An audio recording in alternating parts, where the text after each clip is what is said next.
Look, if you can't keep up with this, we'll find somebody. Okay, these coupons are kind of small, little skinny stuff. So you just write a little, because it says clip. All right, now you're writing other stuff. Okay, I've gotten several different forms. For instance, something that just says clip, something that had a barcode, some things that don't, you know, and sometimes it's for the same money, as it were, the same debt. So it doesn't matter which one you pick, or you wait till, you know, the last one I got had all of this, the money, the barcode, and everything. But that's the first one I had gotten like that. Okay. Well, yeah. You don't have to have a check to do this with. All I was saying was, as the IRS finally got plumbed up on the thing, and they started doing it right. Okay, so I could send that back. Now, if I have refused for cause previous ones... Just accept that. That reverses all that. Can I do that on all Yeah. ones? Yeah. Yeah, you can if you want to. You can reverse anything you did, but it's simply accepting it. Yeah, okay. Yesterday I refused, today I accept. Okay, back there in the back. Would that include like summons, warrants, those type of things? We're kind of getting ahead of ourselves, but yes. Okay. Back there. And somebody told me one of the pieces of candy you got there. You guys are hoarding all that.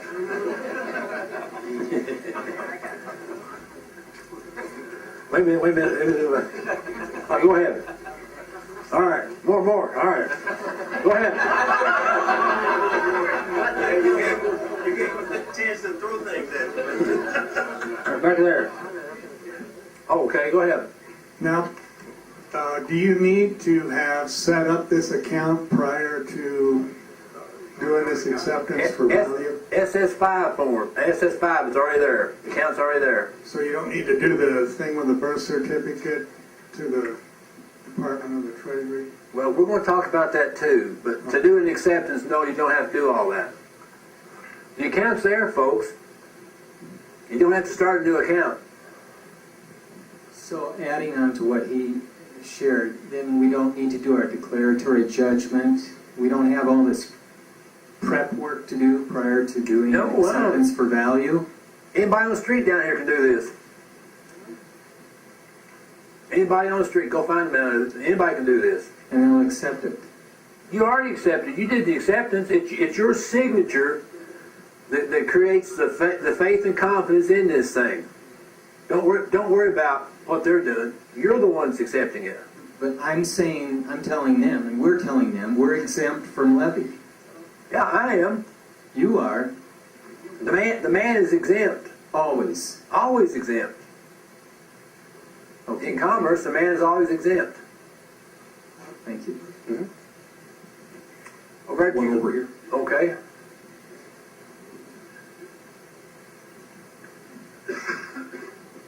We just did this for a traffic ticket, we didn't do the deposit thing.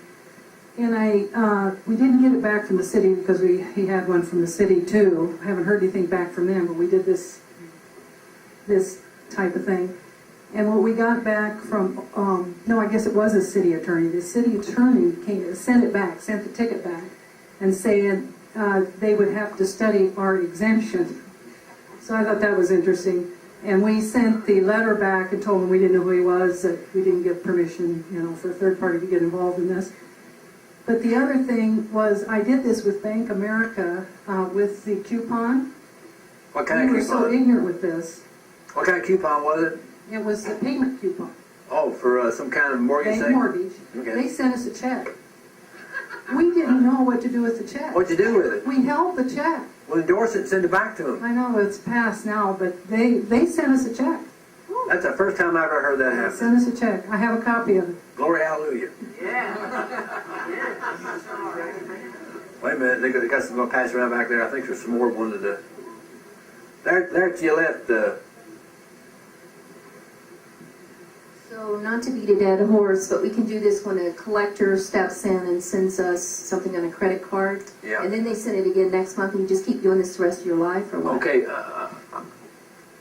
I'm going to explain some stuff to you a little bit further in advance of this.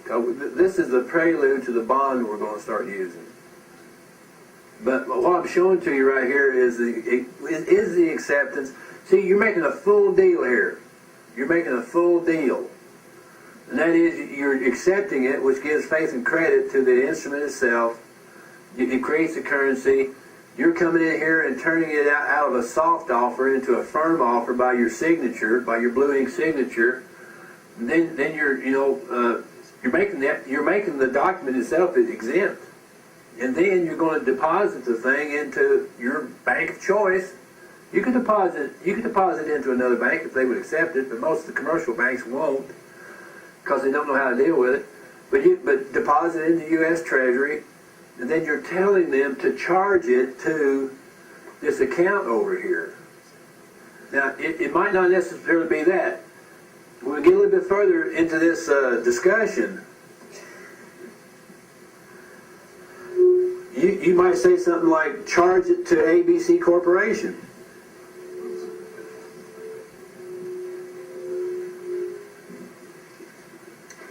Now, what I haven't explained to you yet, should I back up? Yes, I'm going to have to back up. Because there's somebody have a question? Yeah. Okay, go ahead, then I'll explain to you. What kind of presentments can you use this for? Bills? Any. In presentment? Yeah. Okay. Now, let me explain a little bit further to you to help you out.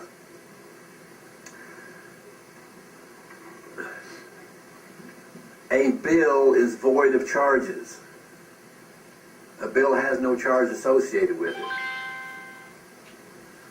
A tax is fully charged. So you have two things going on. You either have a bill or you have a tax. And so in our system of commerce, and you can find this in the New Testament as well, the interest on any endeavor has to be returned to the Creator. The interest has to be returned to the principal. A bill cannot be returned to the principal because it has no charge to it. In other words, you say, I want to return lightning to the ground. See, there has to be lightning to get there. There has to be a charge, something to move. Energy has to be in existence to move to ground. And so when you're involved with a bill, it has no charge associated with it, so therefore there can be no movement. And so you have to charge the bill. And this is the way you charge a bill. So somebody sends you a presentment. It'll be a copy, folks. It won't be a firm offer. It won't have anybody's wet signature on the thing. It's going to be a copy of something that they have created down at their office. So they send you a copy of it. It has no value. So we're going to accept it for value and do all these things to it, but then we're going to charge it to the party that created the bill. Because once it's charged, now the interest could be returned to the principal and you get a zero balance. Now some of y'all want to talk about 1099 stuff, and we might talk about that a little bit tomorrow. But this is a prelude to anything you're going to do on the 1099. You have to do this first. Okay? Would this be applicable also to mortgages as well? Yes. Everything? Yes, but don't quote me on this till after tomorrow's over with, because if I was to die in my sleep tonight, you guys would go out and get in all kinds of trouble. You would. That's what happened.